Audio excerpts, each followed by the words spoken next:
विवादे विषादे प्रमादे प्रवासे जले चानले पर्वते शत्रुमध्ये अरण्ये शरण्ये सदा मंत्रवाहे गते संगते सर्वश्री परम भक्ति देवी नमः प्रार्थना पूर्वक कोटि बार नमस्कार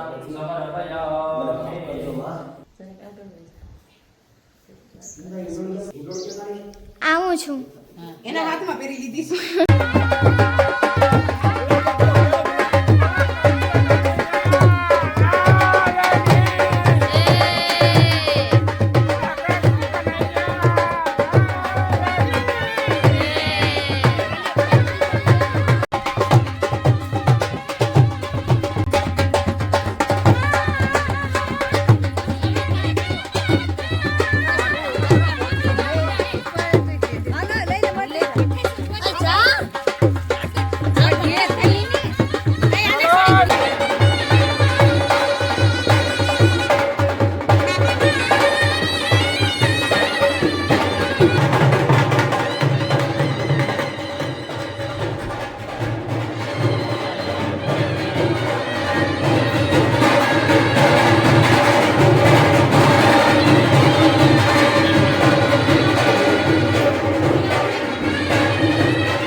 બાપા આવતા રહ્યો રામ કિશોર બાપા લાકડી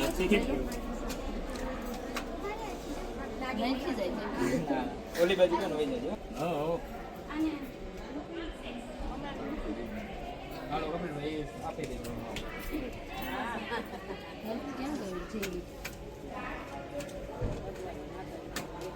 પુરાણ પુરુષોત્તમ ભગવાન કી જય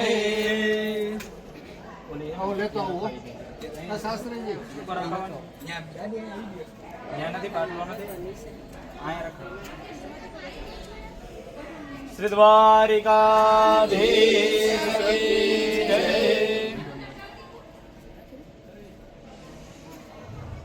બોલો દ્વારિકાધીશ કી જય ભાગવત ભગવાન કી જય બેઠા છે કારણ કે આ ધામ છે ને એ માં સોનલનું કયો માં આવડનું કયો એ ભરતભાઈ શ્રી ભરતભાઈ અત્યારે થોડી વારમાં અહીંયા આવે છે, થોડી વાર બહાર છે એટલે આપણે થોડી વારમાં આવી જશે. એમના દર્શન પણ ભાગ્યમાં હોય તો મળે એવું છે એટલે થોડી વારમાં આપણે અહીંયા શાસ્ત્રીજી બિરાજમાન થશે. આ પાઠ શ્રીમદ ભાગવત સપ્તાહના બહુ ભાગ્ય જોવા મળે એવું છે. આ બે પોથી અહીંયા રાખી છે. તમે વિચારશો કે આ બે વ્યાસપીઠ કેમ એકને બદલે, પણ આવું બહુ ઇતિહાસમાં આવું ઓછું બનતું હોય.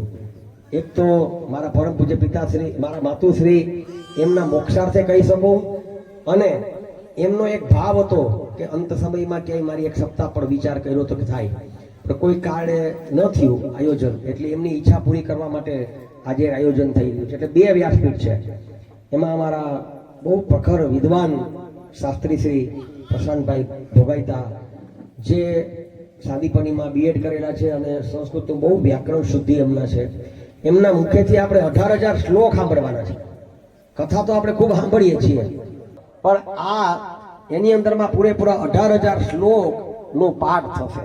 વચ્ચે વચ્ચે ભજન કરશું આપણે. અત્યારે જ થોડી વારમાં આપણી સાથે અહીંયા જેમનું પણ ખૂબ ગુજરાત કે સૌરાષ્ટ્રમાં નામ છે એવા લીલુબેન કુકડિયા, એમને પણ આપણે એનું સ્વાગત કરીએ છીએ. કેમ કે એ બેન પણ એનો અવાજ એનો કંઠ માતાજીએ ખરેખર એમને કહી શકે આશીર્વાદ આપ્યા છે. આ હોનલના આશીર્વાદ કહું, આ આવડના આશીર્વાદ કહું, કે જે માં નવદુર્ગાના આશીર્વાદ કહું, પણ એમના આજે એ પણ એની આપણી હાજરી છે. તો થોડી જ વારમાં હમણાં શાસ્ત્રીશ્રી એમના વ્યાસાસને વિરાજમાન થશે. એમનું આપણે પૂજન અર્ચન કરશું. આજે પ્રથમ દિવસની અંદરમાં જે મહાત્મયના 6 અધ્યાયની કથા હોય, આજે બહુ લાંબી કથા ન હોય, સપ્તાહ 7 દિવસની કીધી બતાવી છે. આવતીકાલથી કાયદેસર સવારે 9:30 થી 12:30, બપોરે 3:30 થી 6:30 નો પ્રોગ્રામ છે. રાણાવાવમાંથી બધા આવતા હોય તો એમણે મને કોઈને ખાલી મારો ફોન નંબર કરી દેવાનો, મને એમને આવવા જવાની વાહનની વ્યવસ્થા આપણે રાખી છે ફ્રીમાં. કોઈને પણ આવવું હોય તો રોજ અહીંયા બપોરે અને સાંજે 2 ટાઈમ પ્રસાદ છે, ભોજનની વ્યવસ્થા રાખી છે. સાંભળી લેજો બેનો બધા આપણા રાણાવાવથી આવતા સગાસ ને એ બધા અહીં રોકાવાની પણ સગવડ છે, અને બંને ટાઈમ પ્રસાદ છે. એટલે રાણાવાવથી આવવું હોય જેને બેનો એ ખાલી અમને ફોન કરી દેજો એટલે રિક્ષાની વ્યવસ્થા કરી આપીએ હો. અને પછી હવે થોડી વારમાં આપણે કથા શરૂ થશે અને બધાને પ્રેમથી ભોજન પ્રસાદ લઈ અને જવાનું છે. મારી ખાસ વિનંતી અને આગ્રહ છે. બોલો શ્રી દ્વારિકાધીશ કી જય. હવે આપણે વ્યાસાસન ઉપર ખૂબ વિનય અને ભાવથી હૃદયથી આપણે એમને વિનંતી કરીએ. શ્રી શાસ્ત્રી શ્રી પ્રશાંતભાઈ ભોગાઈતા હવે વ્યાસાસને વિરાજમાન થઈ રહ્યા છે. એમનું પેલા ખૂબ ખૂબ તાળીઓથી અને ખાસ કરીને ફુલહાર પુષ્પથી આપણે સ્વાગત કરવું, સન્માન કરશું. જય દ્વારિકાધીશ કી જય.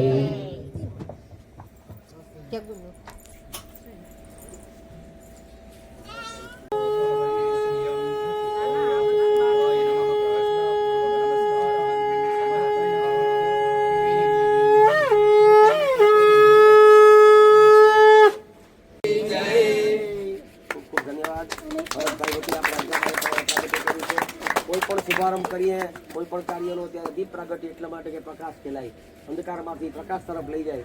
એ આપણે બસ બધા કાઢી દઈએ એટલે પૂરી પૂછાય.